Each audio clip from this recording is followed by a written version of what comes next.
143 কোটি dollar remittance এলো সেপ্টেম্বরের 17 দিনে। আপনারা বুঝতেই পারছেন, বর্তমান তত্ত্বাবধায়ক সরকার ক্ষমতায় আসার পর থেকে রেমিটেন্সের পালে হাওয়া লেগেছে এবং প্রবাসী ভাই বোনেরা প্রচুর পরিমাণে রেমিটেন্স পাঠিয়ে বর্তমান সরকারকে সাহায্য করছে, যাতে দেশ গঠনে বর্তমান সরকারের সাথে সাথে প্রবাসী ভাই বোনেরা ভূমিকা রাখতে পারে।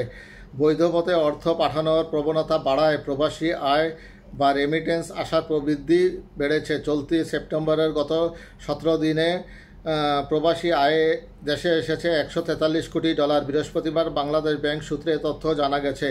বাংলাদেশ ব্যাংক সূত্র থেকে জানা গেছে, চলতি বছরের সেপ্টেম্বর মাসের প্রথম 17 দিনে প্রবাসী আয় বা রেমিটেন্স দেশে এসেছে 143 কোটি ডলার, যা আগের বছরের সেপ্টেম্বর মাসের প্রথম 17 দিনে প্রবাসী আয় এসেছে 84 কোটি 20 লাখ ডলার। সেই হিসেবে এই সময়ের মধ্যে প্রবাসী আয় বেড়েছে 58 কোটি 80 লাখ ডলার বা 69.83%। আবার চলতি বছরের 1 জুলাই থেকে 17 সেপ্টেম্বর পর্যন্ত প্রবাসী আয় এসেছে 556 কোটি ডলার, যা আগের বছরে 1 জুলাই থেকে 17 সেপ্টেম্বর পর্যন্ত প্রবাসী আয় এসেছিল 441 কোটি 50 লাখ ডলার। এই সময়ের মধ্যে প্রবাসী আয় বেড়েছে 114 কোটি 50 লাখ ডলার, যা গত বছরের তুলনায় 25.93% বেশি।